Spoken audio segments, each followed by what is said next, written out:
नमस्कार, आप देख रहे हैं आपका अपना चैनल भिवानी हलचल खबरों के संग में मैं हूं मनोज कुमार। आइए सबसे पहले डालते हैं नजर आज की हेडलाइन। सेशन जज, डीसी व एसपी ने किया कोर्ट परिसर का निरीक्षण। धारा 163 रहेगी लागू। नगर परिषद करवा रही है सभी वार्डों में विकास कार्य, कहा चेयरपर्सन प्रतिनिधि भवानी प्रताप सिंह ने।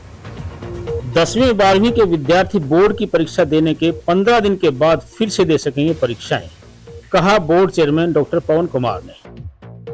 मुख्यमंत्री विवाह सौगंध योजना के तहत गरीब परिवारों की बेटियों को मिलेगी आर्थिक सहायता। जनसंघर्ष समिति ने समाधान शिविर में उठाई सरकारी अस्पतालों की समस्याएं। जन विरोधी पोर्टल की भेंट चढ़ी बुजुर्गों की पेंशन व गरीबों का राशन कार्ड, कहा प्रदीप जोगी ने।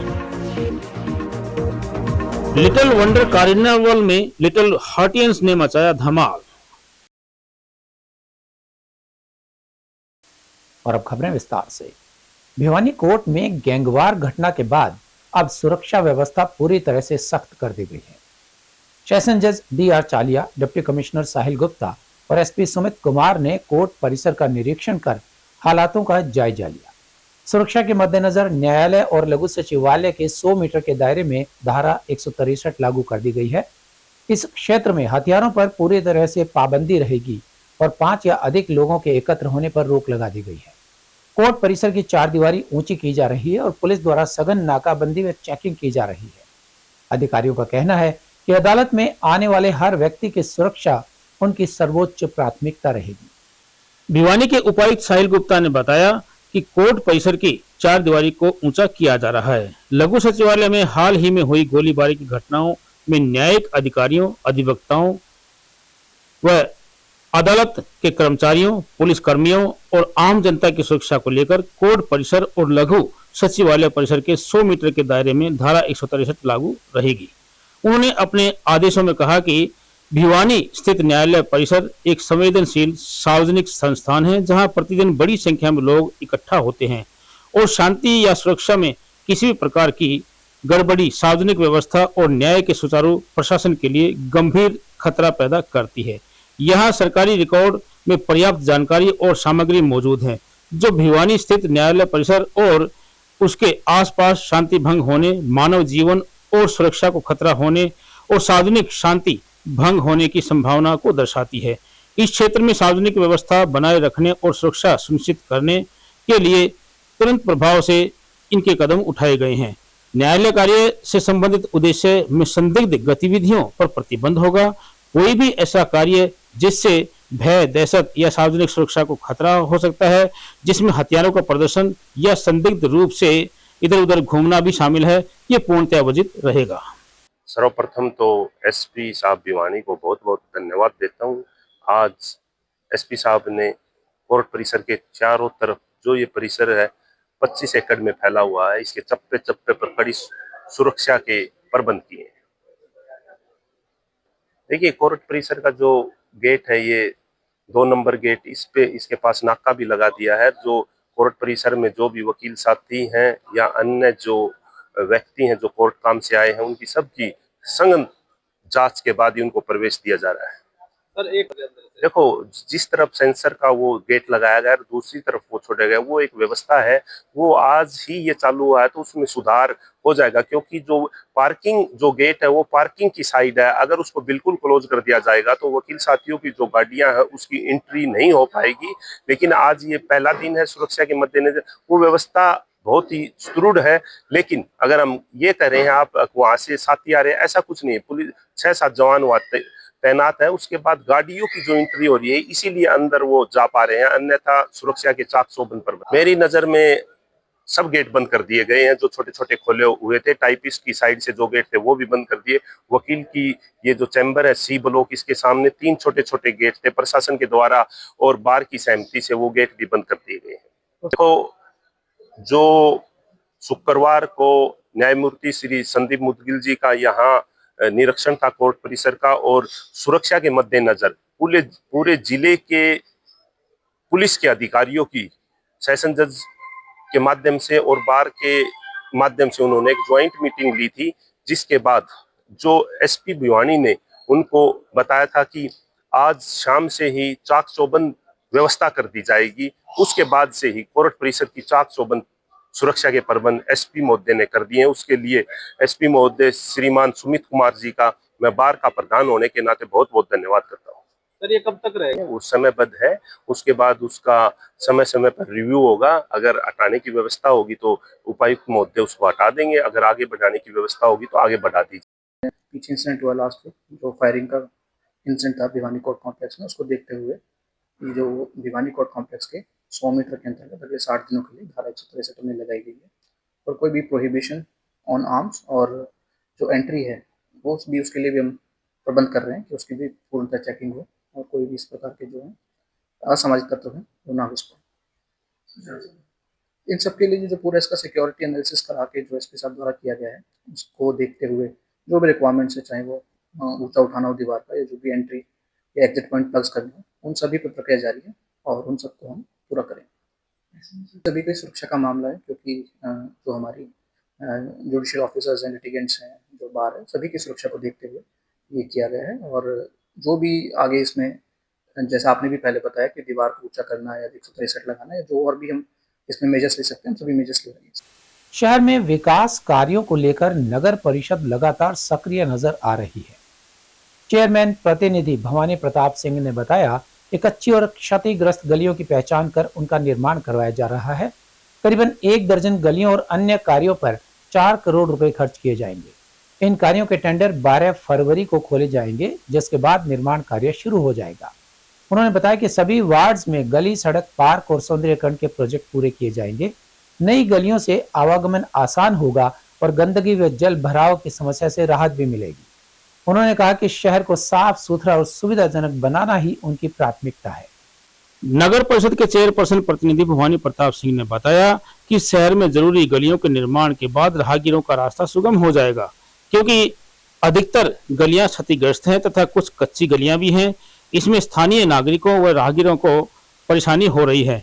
उक्त गलियों के निर्माण के बाद लोगों को इसका लाभ मिलेगा। नई गली बनने के बाद जमा पानी, गंदगी का भी समाधान हो जाएगा। इससे सड़कों व गलियों की सुंदरता बढ़ेगी, वहीं गंदे पानी की निकासी का भी समाधान हो सकेगा।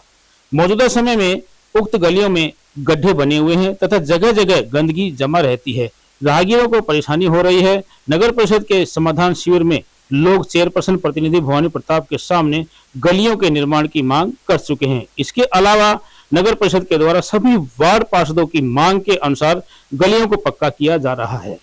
शहर के अंदर जितनी भी कच्ची गलियां हैं, गलियां टूटी हुई हैं, चलने के लायक नहीं है, इन सभी गलियों का निर्माण हमारा प्रयास है और हमारा लक्ष्य है कि इन 6 महीनों के अंदर, जो 2026 का 6 महीने का पहला पखवाड़ा है, हम जून जुलाई तक इन सभी गलियों का निर्माण सुनिश्चित कर दें। हमारा प्रयास है। खुले दरबार के अंदर भी हम जो अभी तक करीबन 18 वार्डों के अंदर खुले दरबार के अंदर गए हैं, हम खुले दरबार में भी हमने 6 महीने का समय जनता के सामने रखा है कि 6 महीने के अंदर हमने मौके पर जाकर जो भी ऐसा विकास कार्य जो आमजन के लिए बहुत ही जरूरी है और जिन सुविधाओं के अंदर बड़ी दिक्कतें जहाँ आती हैं, परेशानियां आती हैं, उन चीजों को हम जल्द से जल्द ठीक करेंगे।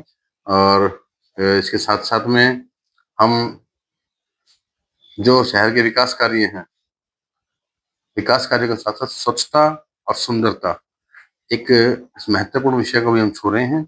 और जो भी इसमें बनता बनेगा, शहर के हमारे मुख्य प्रवेश मार्ग हैं, शहर का हमारा मुख्य बाजार है, इनकी स्ट्रीट लाइट की उचित व्यवस्था हो, सुंदर सुंदर डिजाइन पोल इसके अंदर हम लगाने जा रहे हैं और फुटपाथ का निर्माण हम कर रहे हैं और साथ साथ एक ग्रीनरी भी, सुंदर सुंदर से पेड़ पौधे और मुख्य मार्गों पर लगेंगे तो शहर की सुंदरता के अंदर निश्चित 4 चांद लगेंगे। शहर में किसी प्रकार की कोई बाजारों के अंदर अप्रिय घटनाएं हो जाती हैं और हो जाती हैं तो देखरेख के लिए कैमरों का भी हम अपने माल रोड का हमारा जो प्रोजेक्ट है शुरू हो चुका है। इसके अंदर अच्छी क्वालिटी कैमरे हम लगाने जा रहे हैं ताकि सुरक्षा की दृष्टि से भी हम चाक चौबंद रहें। जो हमारे शहर के नगर परिषद के अंतर्गत जो नाले आते थे, नालों के अंदर हमने पाइपलाइन डालने का कार्य किया है। 24 इंची हमारी पाइपलाइन ये रहती है और 600 से ज्यादा पाइपलाइन है मैं मानता हूँ कि जब इन नालों के ऊपर इंक्रोचमेंट थी, चबूतरे बने हुए थे, तो सफाई के समय बड़ी कठिनाइयाँ इसके अंदर आती थी। चबूतरों को तोड़ना, नाले का एक-एक इंच साफ करना, ये बहुत बड़ी चुनौती थी। तो इसको देखते हुए हमने देखा कि जब तक हम इसके अंदर पाइपलाइन का काम नहीं करें, तब तक ये बरसात के समय दिक्कतें रहेंगी। लोगों ने अपने सीवरेज के कनेक्शन इसके अंदर कर रखे थे। हमने एक अच्छे तरीके से इसमें पाइपलाइन डाला है। इसमें जगह-जगह निश्चित स्थान पर एक मैनुअल व्यवस्था है और इसके अंदर केवल बरसाती पानी जाए, हम इस कार्य को भी कर रहे हैं। साथ-साथ में ये बरसात का पानी सड़क से किस प्रकार से इसके एक जेट्टी के माध्यम से इसके अंदर जाली लगा करके एक अलग से एक 2x2 का हम इसके अंदर छोटा मैनुअल बना करके हम व्यवस्था कर रहे हैं।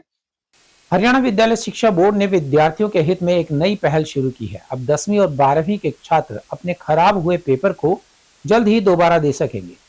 Board chairman doctor Pawan Sharma ने बताया कि विद्यार्थी केवल 2 विषयों के री एग्जाम दे पाएंगे। जिस विषय में ज्यादा अंक होंगे उसी के मार्क्स मार्कशीट में जोड़े जाएंगे। इस फैसले का उद्देश्य छात्रों का तनाव कम करना और बेहतर प्रदर्शन का अवसर देना है।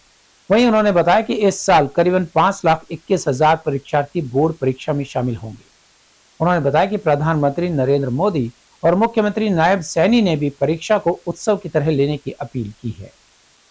बोर्ड चेयरमैन डॉक्टर पवन कुमार शर्मा ने बताया कि 1 अप्रैल को सारे एग्जाम खत्म हो जाएंगे। इसके बाद बोर्ड की ओर से 15 दिन में स्टूडेंट्स से दोबारा पेपर देने के लिए आवेदन मांगे जाएंगे। जो विद्यार्थी आवेदन करेंगे उनके लिए दोबारा से डेट शीट जारी करके एग्जाम करवाए जाएंगे। खास बात यह है कि स्टूडेंट्स केवल 2 पेपर ही दोबारा से दे सकते हैं। उन्होंने कहा कि मुख्यमंत्री नायब सिंह सैनी और प्रधानमंत्री नरेंद्र मोदी ने विद्यार्थियों से परीक्षा को एक उत्सव की तरह लेने की अपील की है। छात्रों पर परीक्षा का दबाव न रहे, इस वजह से ये कदम उठाया गया है। इस योजना से विद्यार्थियों को कमजोर विषयों के अंक सुधार के लिए ज्यादा इंतजार नहीं करना पड़ेगा। 25 फरवरी से हरियाणा विद्यालय शिक्षा बोर्ड की सेकेंडरी और सीनियर सेकेंडरी की परीक्षाएं प्रस्तावित हैं, जिसकी डेट शीट हमने जारी कर दी है। और इसके लिए मैं यही कहना चाहूँगा सभी शिक्षक साथियों से और परीक्षार्थियों से भी कि जैसा माननीय मुख्यमंत्री महोदय ने, माननीय प्रधानमंत्री महोदय ने अभी परीक्षा पर चर्चा में भी अपने संदेश में कहा है कि परीक्षा को एक उत्सव की तरह लें। परीक्षा को दबाव या कोई इस प्रकार का एक शब्द ना सोचें जिससे टेंशन में बच्चा आ जाता है, क्योंकि परफॉर्मेंस प्रेशर कोई दो राय नहीं, हर किसी पर होता है। लेकिन परफॉर्मेंस प्रेशर साथ साथ में आत्मविश्वास पर भी डिपेंड करता है। यदि आत्मविश्वास किसी बच्चे का कम हो जाता है तो उसका परफॉर्मेंस भी कम होता है। मैं बताना चाहूँगा कि ये वार्षिक परीक्षाएं होने जा रही हैं, यदि कहीं किसी कारणवश बच्चा किसी एक विषय में, 2 विषय में ऐसा कुछ अनुभव करता है कि उसकी परफॉर्मेंस प्रॉपर नहीं रही है, हम 15 दिन के बाद दोबारा उसको एक अवसर दे रहे हैं, जिसमें वह फिर से अपना फार्म भर सकता है और दोबारा से परीक्षा में अपीयर हो सकता है। और उसके बाद उन दोनों, यानी जो हम अभी परीक्षाएं ले रहे हैं ये है, और 15 दिन बाद जो परीक्षा लेंगे वह दोनों परीक्षाओं में जिस में अंक अच्छे होंगे वह उसके मार्कशीट में मान्य होंगे। और इस प्रकार से बिल्कुल चिंता ना करें, खुशी खुशी परीक्षा में अपीयर हों। जहाँ तक सवाल आमतौर पर आता है, ख़ास तौर पर क्योंकि ग्रामीण क्षेत्र में भी हमारे केंद्र, परीक्षा केंद्र होते हैं, कि भाई कहीं कोई बाहर की डिस्टर्बेंस है या यूँ कहिए कि थोड़ा बहुत कहीं इस प्रकार की डिस्टर्बेंस है, इसमें मैं बताना चाहूँगा हरियाणा सरकार बिल्कुल जीरो टॉलरेंस पॉलिसी पर इस पर चल रही है। और पूरे दिशा निर्देश माननीय मुख्यमंत्री महोदय द्वारा, माननीय शिक्षा मंत्री महोदय द्वारा मुझे दिए गए हैं, जो कि परीक्षा 25 फरवरी से होने उससे पहले भी एक बार प्रेस कॉन्फ्रेंस के द्वारा और वीडियो कॉन्फ्रेंस के द्वारा सभी जो डीसी यानी डिस्ट्रिक्ट एडमिनिस्ट्रेशन में जो अधिकारी गण हैं सभी को निर्देश दिए जाएंगे कि कहीं किसी प्रकार की ढील बर्दाश्त नहीं होगी। जहां कहीं कोई शिक्षक या कोई परीक्षक या कोई अन्य व्यक्ति जो परीक्षा से जुड़ा हुआ है ढील अपने कर्तव्य में करेगा, उसके ऊपर सख्त कार्रवाई की जाए। मुख्यमंत्री विवाह शगुन योजना बेटियों के लिए बड़ी राहत साबित हो रही है। आर्थिक रूप से कमजोर परिवारों की बेटियों की शादी के लिए सरकार 41,000 से 71,000 रुपए तक की सहायता दे रही है। जिला कल्याण अधिकारी देवेंद्र सिंह ने बताया कि इस वित्तीय वर्ष में 2300 बेटियों को 11 करोड़ 93 लाख रुपए से अधिक राशि दी जा चुकी है। वहीं अनुसूचित जाति की बेटियों को 71,000, विधवा की बेटी को 51,000 और सामान्य व पिछड़ा वर्ग को 41,000 रुपए की मदद दी जाती है। लाभार्थी CSC या सरल केंद्र पर पंजीकरण कर सीधे अपने खाते में राशि प्राप्त कर सकते हैं। योजना का उद्देश्य बेटियों का सम्मान बढ़ाना और परिवारों को आर्थिक सहारा देना है। मुख्यमंत्री विवाह शगुन योजना के बारे में जिला कल्याण अधिकारी देवेंद्र सिंह ने बताया कि राज्य सरकार द्वारा आर्थिक रूप से कमजोर वर्ग की बेटियों की शादियों के लिए यह योजना चलाई गई है। इस योजना के तहत 1,80,000 रुपए से कम वार्षिक आय वाले परिवारों को बेटियों को शादी के लिए 41,000 रुपए से 71,000 रुपए तक की सहायता राशि उपलब्ध करवाई जाती है। इसमें अनुसूचित जाति के परिवारों की बेटियों की शादी के लिए 71,000 रुपए, विधवा महिलाओं की बेटियों की शादी के लिए 51,000 रुपए तथा दिव्यांग वर वधु की शादी में भी 51,000 रुपए, सामान्य तथा बीसी वर्ग की बेटियों की शादी के लिए 41,000 रुपए की सहायता राशि उपलब्ध करवाई जाती है। उन्होंने बताया कि इस योजना का उद्देश्य आर्थिक रूप से कमजोर परिवारों की बेटियों की शादी के लिए सहायता उपलब्ध करवाने के साथ सम्मान पूर्वक शादी का अवसर उपलब्ध करवाना है, ताकि सामाजिक समानता बढ़ सके तथा लोग बेटियों को बोझ ना समझे। मुख्यमंत्री विवाह शगुन योजना का उद्देश्य है ऐसे परिवार जिनकी आय 1,80,000 रुपए से कम है, चाहे व्यक्ति किसी भी श्रेणी से संबंधित हो, उनको आर्थिक सहायता प्रदान की इस स्कीम के तहत आर्थिक सहायता प्रदान की जाती है। जिसमें एससी श्रेणी के व्यक्ति को 71,000 रुपये आर्थिक सहायता दी जाती है और अगर कोई विडो उसको 51,000 रुपये और जनरल और बीसी श्रेणी के व्यक्ति को 41,000 रुपये दिए जाते हैं। इस स्कीम के अंतर्गत इस वर्ष 11,93,49,49,000 रुपए की राशि कुल 2,300 व्यक्तियों को प्रदान की जा चुकी है।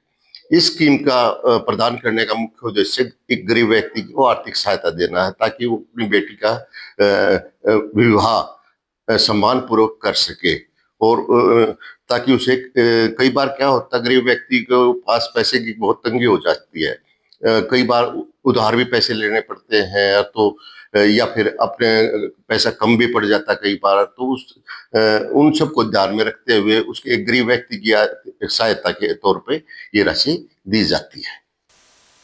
जन संघर्ष समिति के प्रतिनिधि मंडल ने समाधान शिविर में सरकारी अस्पतालों में दी जा रही स्वास्थ्य सेवाओं की समस्याएं उठाई।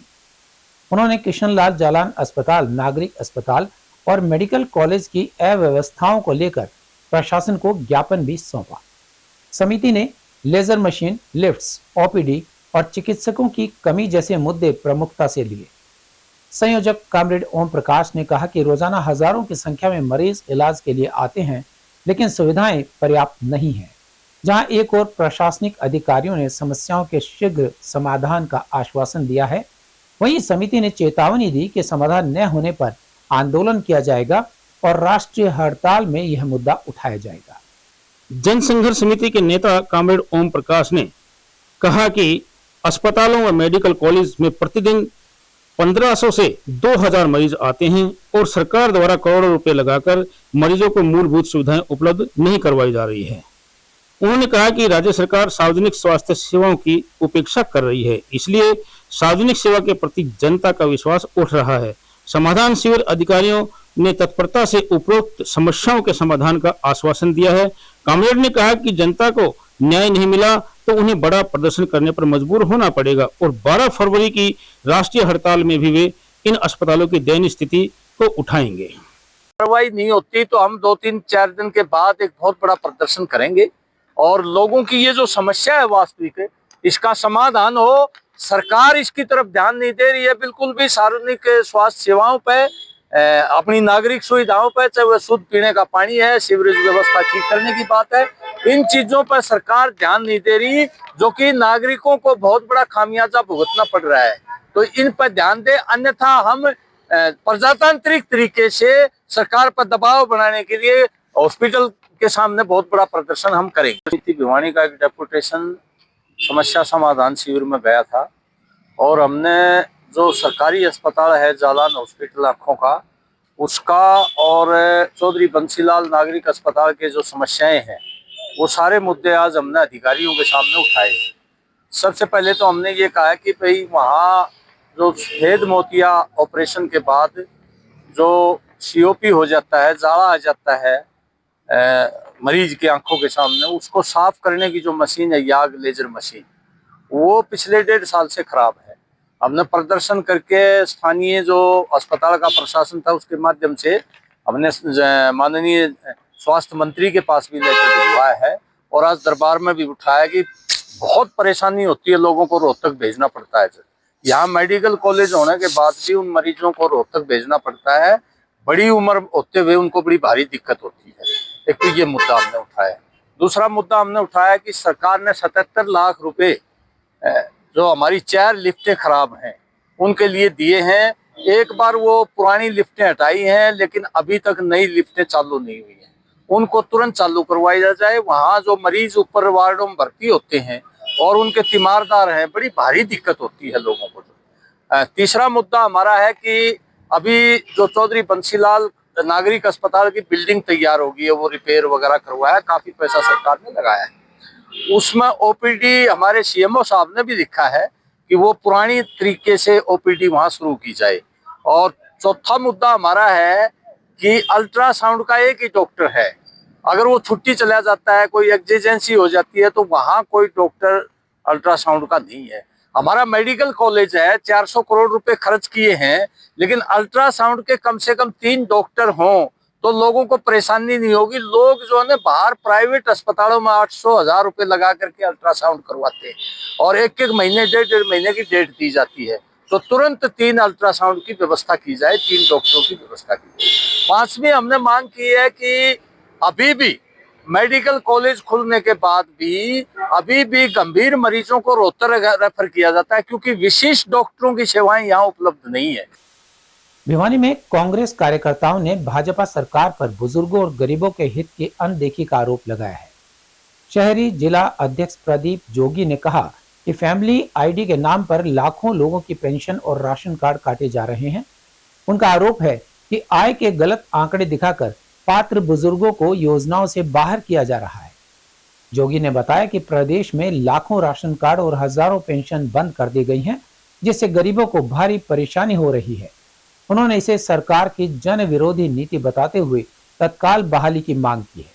वहीं कार्यकर्ताओं ने चेतावनी दी कि यदि समस्या का समाधान नहीं हुआ तो सड़कों पर उतरकर बड़ा आंदोलन किया जाएगा। कांग्रेस के शहरी जिला प्रधान प्रदीप जोगी ने कहा कि जिन बुजुर्गों के बच्चे अलग रहते हैं या जिनकी आय का कोई साधन नहीं है, उनकी आय भी पोर्टल पर अधिक दिखाई गई है और आंकड़ों के अनुसार 2024-25 के दौरान हरियाणा में लगभग 11 लाख से अधिक राशन कार्ड काटे गए हैं। वहीं प्रदेश भर में हजारों बुजुर्गों की पेंशन आय सीमा के नाम से रोकी गई है। प्रदीप जोगी ने कहा कि अक्टूबर 2024 में कार्डों की संख्या 51.72 लाख थी, जो 2025 के अंत तक घटकर 40.69 लाख रह गई है। जोगी ने चेतावनी दी कि यदि सरकार ने काटे गए राशन कार्ड और रोकी गई पेंशन को तुरंत बहाल नहीं किया तो कांग्रेस सड़कों पर उतरकर बड़ा आंदोलन करेगी। उन्होंने मांग की है कि परिवार पहचान पत्र की खामियों को दूर किया जाए और सत्यापन प्रक्रिया को भी पारदर्शी बनाया जाए। भारतीय जनता पार्टी की सरकार ने चुनाव से पहले 51 लाख कुछ हमारे राशन कार्ड थे और इन्होंने वोट लेने के लिए ये राशन कार्ड बनाए। इन्होंने वोट ले लिए, जब चुनाव चला गया, सरकार बन गई, 11 लाख राशन कार्ड इन्होंने काट दिए। हजारों बुजुर्गों की पेंशन ये जो पोर्टल पे अपने आप आईडी में कुछ दिखाते हैं, कुछ उसका सालाना आय दिखा के इन लोगों की पेंशन काट ली। अब लोगों ने, जब हम गांव में गए, वहां भी बहुत से लोग हमें मिले। अब एक गांव में मैं गया, कोट गांव में, वहां मुझे एक गरीब मजदूर आदमी मिला एससी वर्ग से। उसके नाम गाड़ी चढ़ा रखी है, उसके बेचारे का घर भी नहीं है और इन्होंने उसका गाड़ी चढ़ा के उसका राशन कार्ड काट दिया। तो लाखों ऐसे परिवार जो भारतीय जनता पार्टी ने जिनके राशन कार्ड काटे हैं, ये उनके साथ धोखा है। उनके पेट पर लात मारने का काम भारतीय जनता पार्टी की सरकार ने कराया है और हम इन लोगों के लिए सड़कों पे लड़ाई लड़ेंगे और सरकार को मजबूर करेंगे कि ये जो राशन कार्ड काटते हैं इनको आप दोबारा जोड़ो। कांग्रेस पार्टी अब भिवानी में हम सभी साथी मिलके जिन लोगों के बुजुर्गों की पेंशन कटी है उनके लिए और जिनके राशन कार्ड कटे हैं उनके लिए एक विरोध प्रदर्शन करेंगे और डीसी को ज्ञापन भी देंगे और सरकारी कर्मचारियों से जाके पूछेंगे कि आपने इनकी पेंशन और ये राशन कार्ड क्यों काटे। लिटिल हार्ट्स पब्लिक स्कूल में लिटिल वंडर कार्निवल का आयोजन किया गया। नन्हे मुन्ने बच्चों ने अपनी शानदार प्रस्तुतियों से सबका दिल जीत लिया। फैंसी ड्रेस प्रतियोगिता में बच्चों ने किसान, सैनिक, चिकित्सक, पायलट और पुलिसकर्मी जैसे किरदार निभाए। नन्हे कलाकारों ने आत्मविश्वास और प्रतिभा का बेहतरीन प्रदर्शन किया। विद्यालय प्रबंधन ने बताया कि ऐसे आयोजनों से बच्चों का सर्वांगीण विकास और स्टेज कॉन्फिडेंस बढ़ता है। वहीं अभिभावकों ने तालियों की गड़गड़ाहट से बच्चों का भरपूर उत्साहवर्धन किया। विद्यालय के एमडी पवन गोयल, भावना गोयल ने बताया कि विद्यालय में समय समय पर इस प्रकार के आयोजन करवाए जाते हैं जिससे विद्यार्थियों का चहुमुखी विकास हो सके, व उनमें स्टेज कॉन्फिडेंस व प्रतियोगिता की भावना पैदा हो सके, जिससे वे आने वाले स्वर्णिम युग के निर्माता बन सके व देश की उन्नति में अपना योगदान दे सके। निर्देशिका ऐश्वर्या सिंगल ने बच्चों की परफॉर्मेंस के बारे में बताते हुए कहा कि नन्हे मुन्ने बच्चों ने पूरे उत्साह के साथ अपने आत्मविश्वास का परिचय देते हुए अपनी प्रतिभा का उत्कृष्ट प्रदर्शन किया। इस अवसर पर यूकेजी कक्षा के नन्हे मुन्ने बच्चों ने फैंसी ड्रेस प्रतियोगिता में समाज के विभिन्न चरित्रों का चित्रण किया। आज मुझे ये बताते हुए बहुत ही खुशी हो रही है कि हमारे लिटिल हार्ट्स हलवास गेट स्थित कैंपस में हमने नन्हे मुन्ने बच्चों का, जो हमारा प्री प्राइमरी ब्रांच के बच्चों का फैंसी ड्रेस कंपटीशन रखा है हमने, जिसमें उन्हें थीम दी है कम्युनिटी हेल्पर्स की। और उसका हमारा पर्पस ये है कि कम्युनिटी हेल्पर में जितने भी फैकल्टी होती हैं, बच्चे उनके बारे में जाने और उनकी परफॉर्मेंस दिखाएं और उनको समझें कि उनका हमारे समाज में क्या योगदान है, क्योंकि आगे उन्हें भी एक ना एक दिन आगे चलकर वही चीज बनना है, डॉक्टर बनना है, इंजीनियर बनना है। और बच्चों ने एक से एक बढ़ के परफॉर्मेंस दी, किसी ने ट्रैफिक पुलिसमैन की, किसी ने एयर होस्टेस की, किसी ने पायलट की, जिसके के बारे में मैं एक्सप्लेन भी नहीं कर सकती। और इतने कॉन्फिडेंस से उन बच्चों ने अपनी परफॉर्मेंस दी कि पेरेंट्स के देखते ही बनती थी और पेरेंट्स भी उन पर बहुत ही प्राउड फील कर रहे थे। मेरा नाम कुसुम है, मैं गवर्नमेंट कॉलेज भिवानी में असिस्टेंट प्रोफेसर हूँ और आज मैं यहाँ पे एक जज की भूमिका के लिए आई हूँ। प्रोग्राम बहुत ही ज्यादा अच्छा है, छोटे छोटे बच्चों ने बहुत ज्यादा एफर्ट किए हैं पार्टिसिपेट करने के लिए। और ये ऐसे प्रोग्राम है जो बच्चों को एक चांस देते हैं अपनी प्रतिभा को उभारने का, उनके अंदर जो टैलेंट है उसको बाहर लेके आने का और सबसे ज्यादा कॉन्फिडेंस भरने का। छोटे छोटे बच्चे जब मंच पर आते हैं और अपने व्यूज यहाँ पे देते हैं, कॉन्फिडेंटली प्रेजेंट करते हैं, तो उनके लिए, उनकी अपलिफ्टमेंट के लिए, उनके डेवलपमेंट के लिए बहुत अच्छा है। और बात करेंगे प्रोग्राम की, तो प्रोग्राम भी बहुत अच्छे से ऑर्गेनाइज किया गया है। आज हमारे स्कूल में लिटिल वंडर कार्निवल स्टार्ट हुआ है, जिसमें प्री प्राइमरी के बच्चे, प्री नर्सरी, एलकेजी, यूकेजी के बच्चे, छोटे छोटे बच्चे पार्टिसिपेट करते हैं। वो स्टेज पर आके अपनी परफॉर्मेंस देते हैं एंड ये जो कॉन्फिडेंस है हम बच्चों को स्टार्टिंग से ही देना स्टार्ट कर देते हैं। हमारे टीचर्स हैं, प्रिंसिपल्स हैं, सभी मिलके बच्चों के साथ काम करते हैं ताकि उनका चहुमुखी विकास हो और वो जीवन में निरंतर आगे बढ़ते रहें। और अब जाने से पहले एक नजर आज की हेडलाइंस। सेशन जज, डीसी व एसपी ने किया कोर्ट परिसर का निरीक्षण। धारा 163 रहेगी लागू। नगर परिषद करवा रही है सभी वार्डों में विकास कार्य, कहा चेयरपर्सन प्रतिनिधि भवानी प्रताप सिंह ने। 10वीं 12वीं के विद्यार्थी बोर्ड की परीक्षा देने के 15 दिन के बाद फिर से दे सकेंगे परीक्षाएं, कहा बोर्ड चेयरमैन डॉक्टर पवन कुमार ने। मुख्यमंत्री विवाह सौगंध योजना के तहत गरीब परिवारों की बेटियों को मिलेगी आर्थिक सहायता। जन संघर्ष समिति ने समाधान शिविर में उठाई सरकारी अस्पतालों की समस्याएं। जन विरोधी पोर्टल की भेंट चढ़ी बुजुर्गों की पेंशन व गरीबों का राशन कार्ड, कहा प्रदीप जोगी ने। लिटिल वंडर कार्निवल में लिटिल हार्टियंस ने मचाया धमाल। हमारे आज के अंक में बस इतना ही। अगले अंक के लिए देखते रहिएगा आपका अपना चैनल भिवानी हल।